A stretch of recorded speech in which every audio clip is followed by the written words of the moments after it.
How tough is it to nail Harrison Ford's face as a sculpt? I know a painter who has painted him on many movie posters, and he says it's quite difficult. There's like 4 things you have to get right. Not even that. I think he's probably one of the hardest likenesses to sculpt. Really? Yes. Through the years, we've done several Han Solos and Indiana Jones.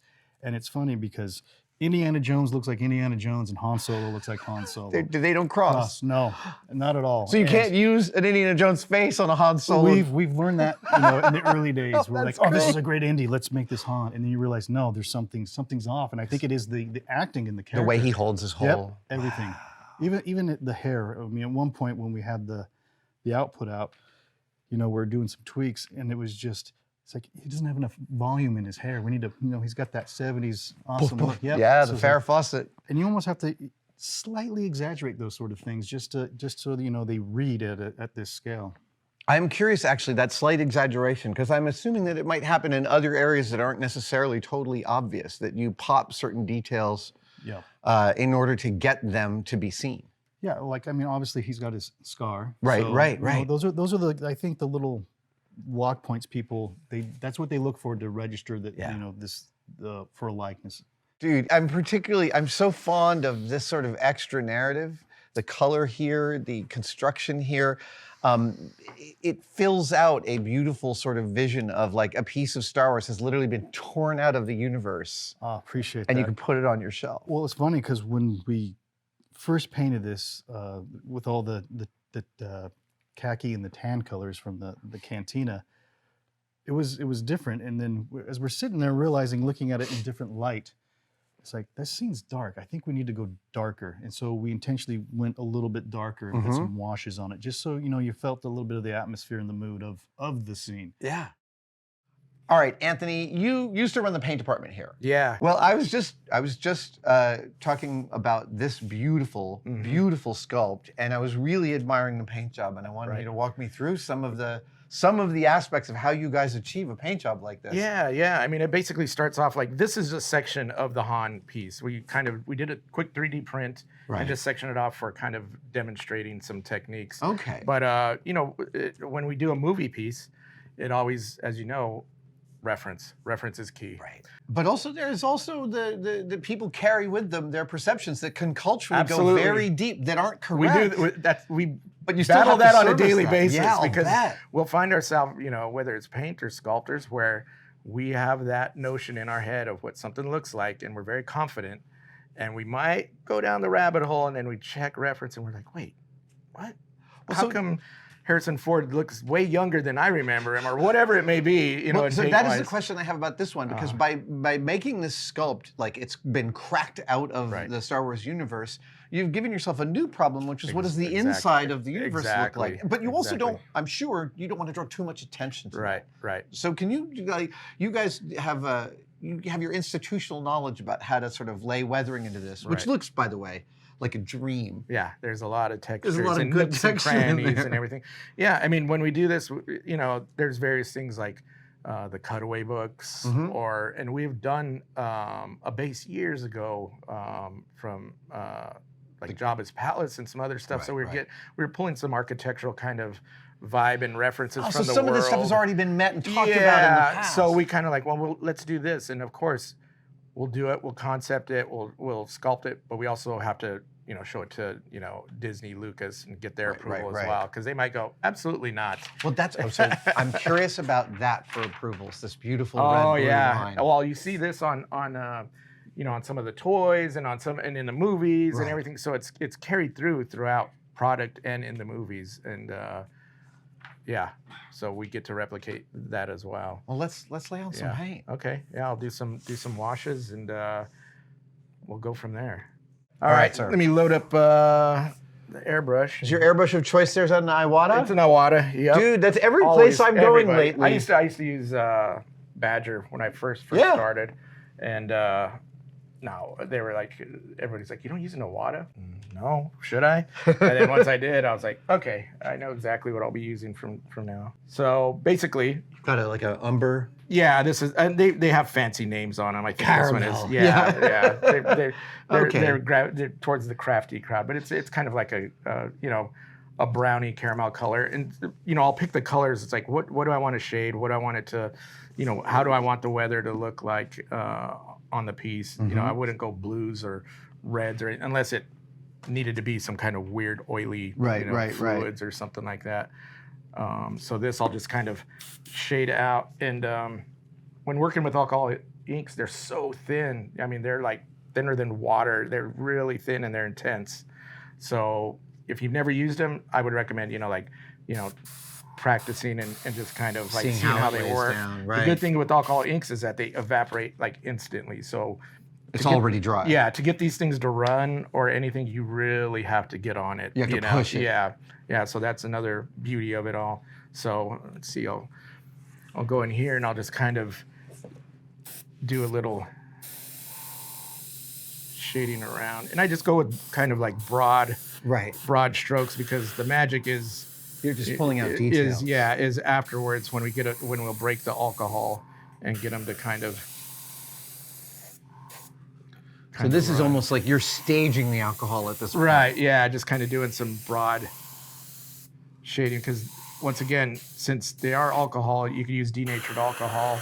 I guess you could use probably rubbing alcohol as well. And they're on there, but you can always break them, meaning kind of reconstitute them. So when you do the spritz on top of this, you use denatured, not ISO. Yeah, I use denatured just because that's what we have here, and we use it all, And there's actually some pipes that go there. Oh, but, right. But I would shade kind of behind them and whatever. But it's just kind of laying out, just some very basic fogging of color. It already looks better. Yeah, start laying in some broad strokes of shading.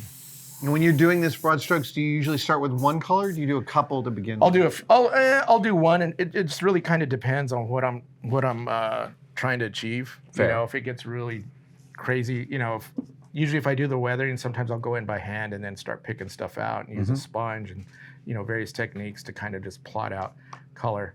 So we have this, and what I have here is like an atomizer, just a bottle. Okay. It's a very fine mist. Yeah. And that's key because if you get like a big spritzer or anything like that, and you hit that thing with alcohol, and you get and you might want that depending on what you're doing. Depending on the scale. Yeah. But I prefer to have the atomizer because then you can control it. If you need more, you can really jump on it and flood the piece. But let's see if we get this to move around. So if you see on the bottom here, so you can automatically see how it. Oh yes. It's very. Oh look at that! It's already moving. It just starts moving. So depending on, I don't want to spray alcohol in your face. So you don't even need to like do. Now you're starting just magic watching it move. Is where you can see it. Oh god, and it's really blending in and starting. Oh my goodness. So once you do this, I mean, you would just kind of work your way through it and get it to do these. And the key is that the atomizing gives it that kind of micro, so it's all ready. And if you want to start moving it around, you could get a brush and some alcohol. I mean, you could see where I had sprayed that where it already, it reconstituted. We have there, and you could just kind of play with it and get drips, and I can mix some. You can get it a little darker if you wanted to. Yeah, and just start changing the colors. But keep in mind though, when you use alcohol inks, they want to evaporate right instantaneously. Away. So cap your bottles or pour out just a little bit to play with. So it's not like acrylic; it's sitting out there. And no way. Gotcha. Yeah, before you know it, you're going, hey, I thought I had a brand new bottle of alcohol ink that that we were playing with here. I mean, you can even see it's like. Oh, it's already done. Yeah. But once again, you could add a little bit of alcohol or re-wet. Yeah, and dab it on your brush. So after all these years of doing this kind of painting, do you still find yourself pausing at a particularly artistically interesting wall where it's been deteriorating? Oh, every day in real life. Is that what you're talking about? Yeah. Always. We'll go to lunch or I'll go somewhere and we're walking and I'm lagging behind because I'm snapping some photos of something and they're going, "What are you doing?" And I'm like, "Gosh, it's reference." How do you? I'm curious how you access that reference. Do you access it digitally or do you print it out? Both. Yeah, okay, so you Yeah. might print it out for a paint job just to have it nearby. Yeah. Okay, yeah, cool. Yeah. Dude, it's already, You look know, at all so- that. And the good thing is because it creates that hard edge, which, you know, you want when you get that oily drip. I Yeah. mean, you know, you see like a lot of military modelers, and they'll use oil paints.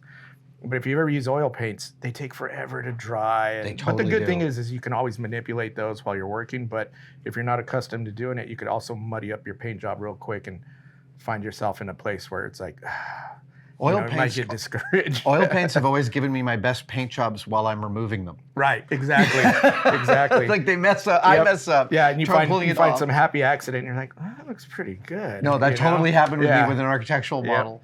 It is that thing you learn to go away and have fresh eyes. You have to. You have to. I learned that early on when I used to paint model kits all the time, you know, hobby and for commissions. And I would get so into it, you know, and focused. And I'd be, you know, in the studio working and working and working.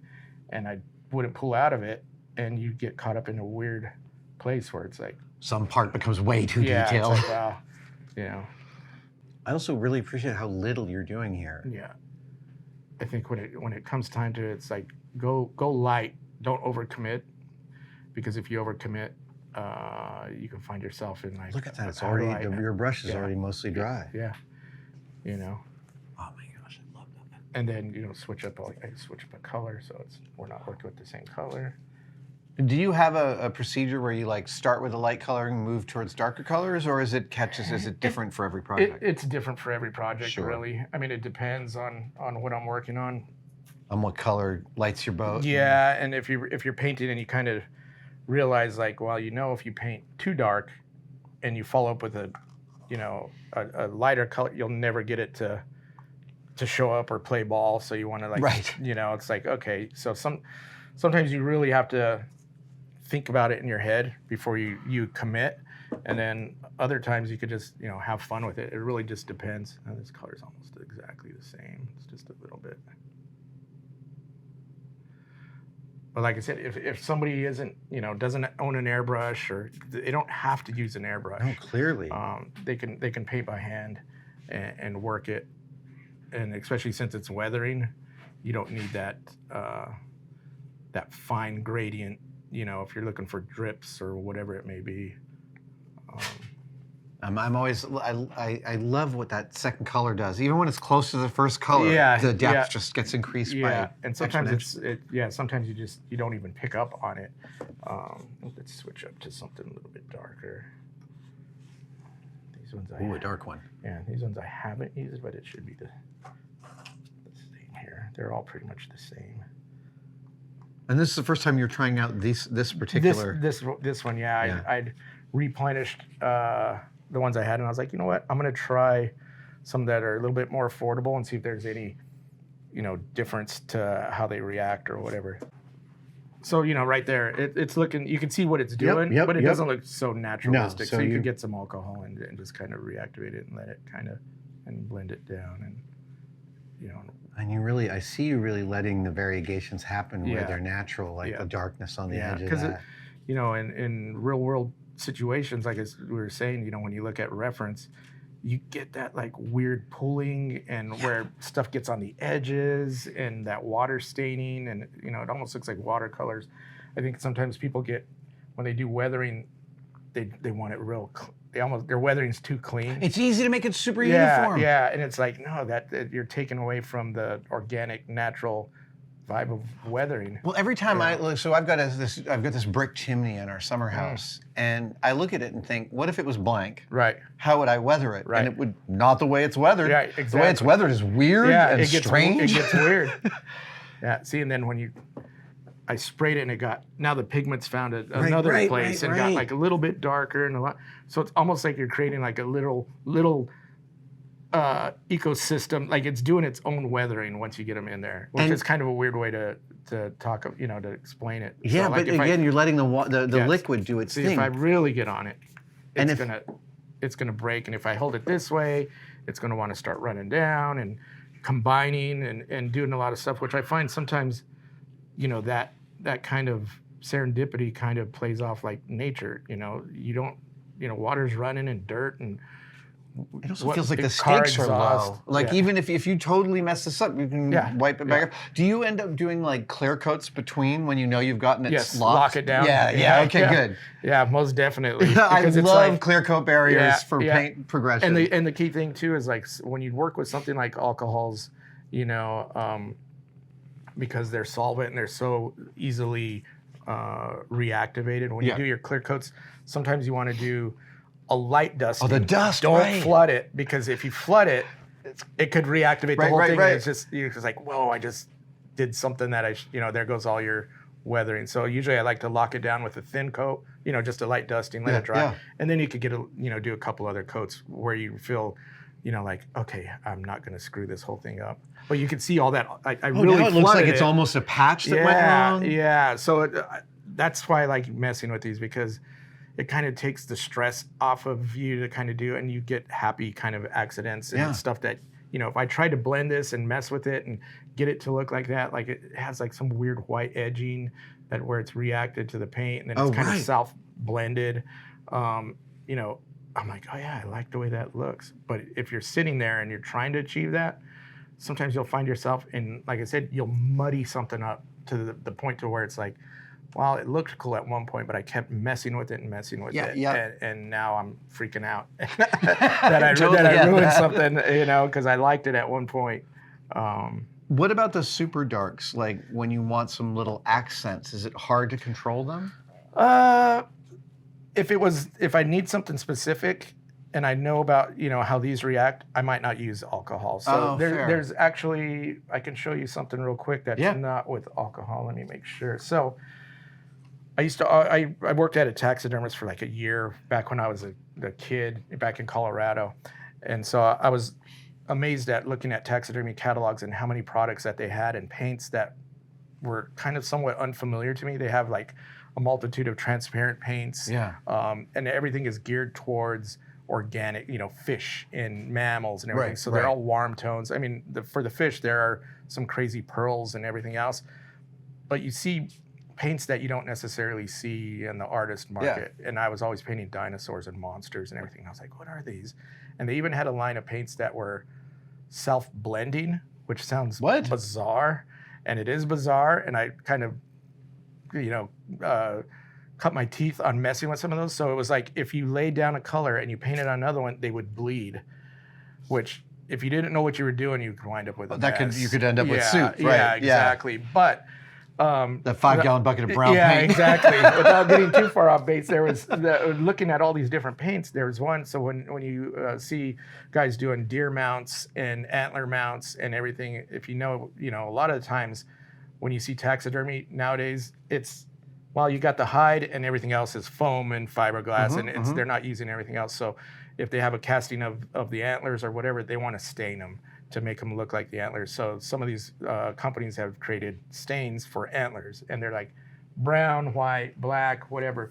And that's what these are. And the funny thing is brush on, wipe off antler paint. It literally says antler paint. Yeah, exactly. And the weird thing is I think, just knowing from working with it and seeing how it works, I'm like, what's going on here? Like somebody made these. I mean, they're not fancy bottles. Somebody has some formula that they're like making, in their basement or whatever it may be. But it seems like they're putting immense amounts of pigment into a carrier without necessarily a binder or something. Huh. So you'll see once I mess with these, you can put them on, and almost in the same way with alcohols, you can manipulate them, but they're water-based. So you can manipulate them and move them around and wipe them off and everything else and get some cool effects, but they'll stick kind of more where you put them, which goes back to when you were asking about darker colors. Like, what do you want to do? You can use these. It can be such a nightmare to try and add a little bit of a dark. And I'll show you that. Yeah, please. This is super interested. Brown. They're intense, and a little goes a long way. They're almost like pasty, kind of, sort of. And you definitely want to wear gloves when you mess with these because they'll stain your skin. They just go everywhere. You get a little bit, and it's just like, where did this? It's like you touch once, and you're like, it's like super glue when you get it, and you're like, where's this all going at? I am glued to myself. I'll give you an idea of like you just need like a little bit, and it's like super intense. That was crazy. You took like a pinhead's worth. Yeah. and I'll even add water because I rarely use them straight. But I mean, and they dry fairly quick as well. But the reason I think, you know, they don't necessarily have a binder in there because you can once again reactivate them with water and float them around and then seal them when you're done. and then seal them. I'm gonna actually, maybe I'll use a smaller brush.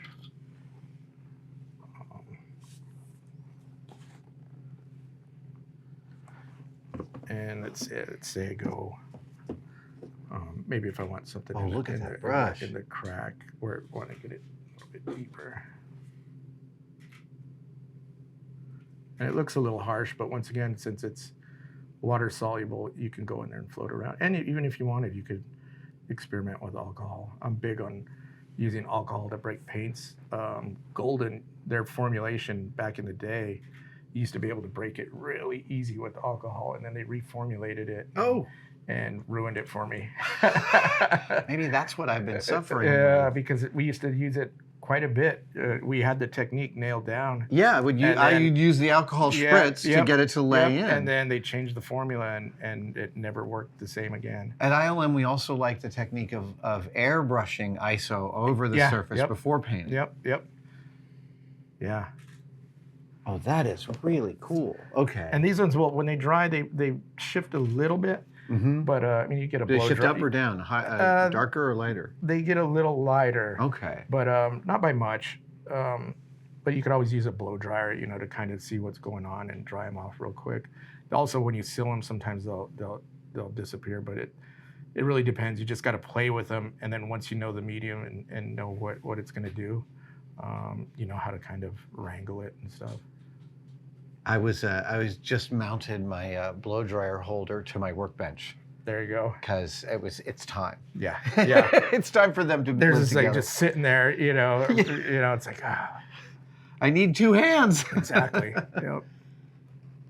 And this is using alcohol instead of water because I okay. had alcohol sitting here and I just dipped into it. But you can see it's breaking similar to how Right, the it's alcohol, also having an effect on yeah, or it's kind of puddling and doing stuff. And then, you know, if you really want to get nitty gritty, you could use a makeup sponge to kind of tap it and break it up. And So once you have nailed a paint job like this, like to your satisfaction, with all of your tools, that doesn't necessarily tell you how to tell the factory how to get this result. No. Do you send them an original and Yeah. say you have to match this Yes. with your technique? So when we do pieces here, we paint two. We paint a paint master and a prototype. So the prototype stays in-house. Gotcha. That's kind of our base that we refer back to. And when they send you And then- samples, you compare and we to look that. at it. So that's the crazy thing. The paint department, you know, I think people think, well, they just paint one, and that's the proto. They paint two, and they have to match to as best as can be. And trust me, I've been in there. I don't know how I did it all those years because, you know, I like I said, I painted the creature from the Black Lagoon, and Cat is in there matching the other one, and I was like, I'm not painting the second one. Last time I checked, I'm not in the paint department anymore. But So I'm curious about how you can now post-effect these. Is it with a spritz of alcohol and you can still yeah, keep you on can still moving it? keep manipulating it. I mean, Amazing. I kind of like what's going on there. Yeah. You know, and I would kind of just follow it through and just really using my reference. You know, once again, if it's a movie thing, you're going to definitely have to look and see what's going on in the movie. Right, but if you're, you know, having fun with like some Machine Krieger or Gundam or whatever it may be, tanks, you could just go in there and have fun and start using all the different colors. And, you know, on some of the pieces that, like, say, if it is a mech piece or whatever, you know, they're vibrantly covered. They're not all colored. Right. They're not always drab. So when you get some of these alcohol sets, they have every color imaginable. So you could use reds or oranges or greens or bring up color. yeah, where you and need kind of, you know, so you're not always committing to you know, browns and blacks and stuff like that. I'm curious, with a paint job like this, how long would you be given to execute that paint job? Once again, that depends on the piece itself. Yep. If it's really complex, sometimes, excuse me, 4 weeks, 5 weeks, Wow. maybe. Oh, fantastic. Back in the day when we were doing some stuff that was a little bit simpler or whatever, we used to go 2 weeks, but it would always go over 2 weeks. 2 weeks to stare at the same small patches of stuff. That's a lot. And that's the the figure, the base, Right. Oh, that's everything, the project. Oh my So if it was gosh. something like this, it's up to the painter to kind of, how they're going about painting the piece. Some people like to start on the base first. Some people like to start on the figure first, then do the base. There's Are the whatever painters process. expected to be able to do skin, bodies, faces, clothes, bricks? Well-rounded. Yeah. All of it. Yeah, everything. Some of the painters have their specialty that they're, better at. I was wondering if, Yeah. I would imagine skin tone is one of those. That is one of them. A self-selecting Yep. difficulty. Yeah.